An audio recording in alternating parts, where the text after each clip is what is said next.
Magandang oras mga kababayan, mga ka-Golden Boy. Merong issue ngayon tungkol kay BP Sara na si BP Sara daw ay backup ng China at tinatawag siya ngayon na Manchurian candidate. Ano nga ba ang kahulugan ng isang Manchurian candidate? Well, atin alamin dito sa a person who is not loyal to or who harms their own country or political party because they are under the control or influenced by another country or party. Some bloggers hint that a presidential candidate might be a kind of Manchurian candidate. Kaya ay pinarinig kay kay BP Sara na siya ay isang Manchurian candidate. Ito ang issue ngayon na si BP Sara ay back up by China at hindi loyal sa Pilipinas, so tinatawag siyang Manchurian candidate. At narito si Attorney Claire Castro para sa kanyang content. Isa pang tumulong ay ang UST Data Journalism Instructor na si Nathaniel Melican. So pinagtulungan talaga nito i-research, hindi gagawa-gawa lang. Hindi gawa-gawa lang, hindi bibig lang to. Yung kanilang inaral, meron itong ebidensya. So Balbidina is part of the Varsitarians Graduate Scholarship Program. O yan lang mga ka-clear. Ito bang ebidensya kung bakit sinasabi na itong si BP Sara ay malamang na kandidato ng China, isang Manchurian candidate. Sana magsalita si VP Sara patungkol dito. Pero may narinig na ba tayo mga ka-clear? Well, ingat lang po tayo sa ating magiging kandidato at baka maiboto pa pabor kay VP Sara. Ito, the against West Philippine Sea efforts ng Pilipinas and against our president. Kaya pansinin niyo mga ka-clear, criticizing Washington's involvement in the West Philippine Sea. So of course, nairita rito ang China. Pero hindi pwedeng hindi kumilos ang Pilipinas sa ginagawang ito ng China.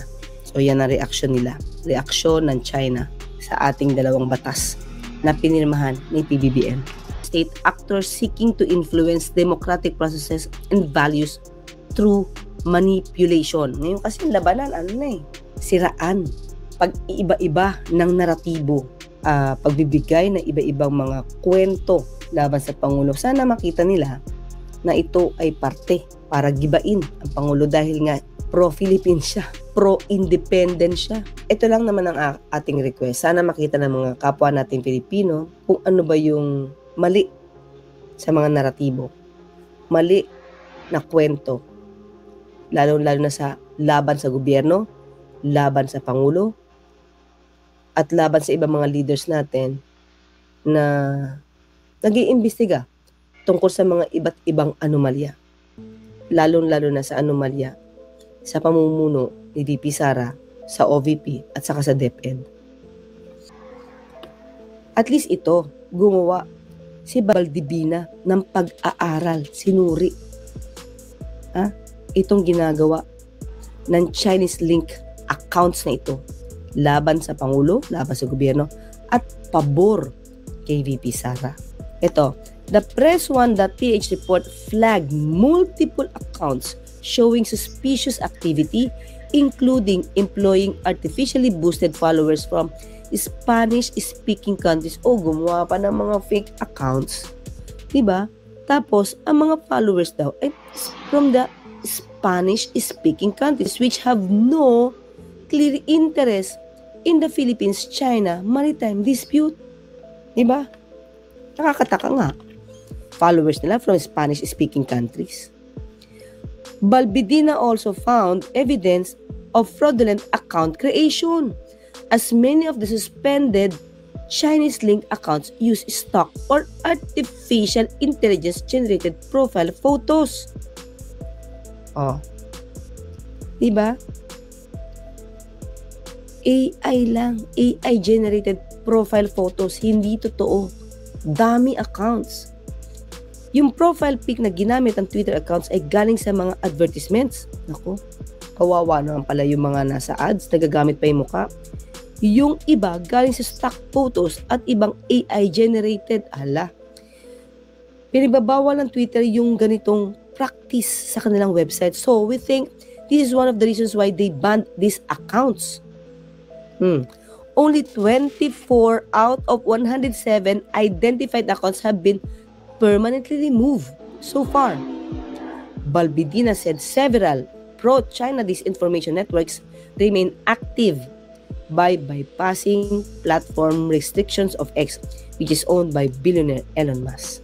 Eto, i-search natin ang BP Sara Manchurian candidate kung merong bang lalabas.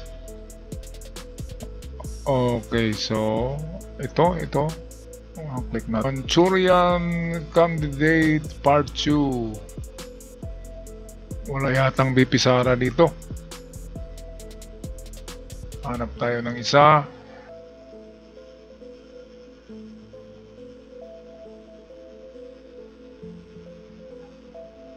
So ito ang isang lumabas na article galing sa Consulate of China. Ito, ayan, nakipagtagpo si Sara sa sino ba itong inchik na ito? Counselor of Foreign Affairs, Minister Wang Yi.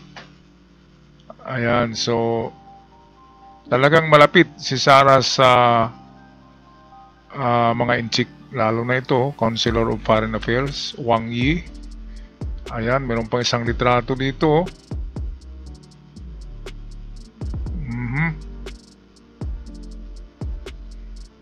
Oh, ito, klarong-klaro, ito nakasulat to. Sara said the Chinese government has given strong support to the Philippines build. Oh, malaking suporta, pero malaki ang inutang ni Digong, 7 trillion hindi billion. Pero nagpupundo din pala ang China, nagbibigay din pala. May dapat kaunti na lang ang hiniram or inutang ni Digong sa World Bank. Kasi nandiyan pala, giving strong support to the Philippines build program and its pandemic response. During the Duterte administration pala ito. Kaya ba't nangutang pa si Digong? Nagsuporta na palang China . Kung mangutang, dapat kunti lang. Okay, balikan natin tong kay Batas with Claire. Spanish speak. Merong dito si Attorney Claire, meron siyang post about China supporting Sara Duterte's campaign on this election period. Okay, so ano kaya yung mga katibayan dito ni Attorney Claire? Atin hanapin. Only 24 out of 107 unidentified accounts have been permanently removed so far. Balbidina said several pro-China disinformation networks remain active by passing platforms. Ayan, so dito naman The Varsitaria, the official student publication of University of Santo Tomas. Okay, anong meron dito sa Varsitaria na ito? So dito tayo, sa Facebook. Eto, tingnan natin to.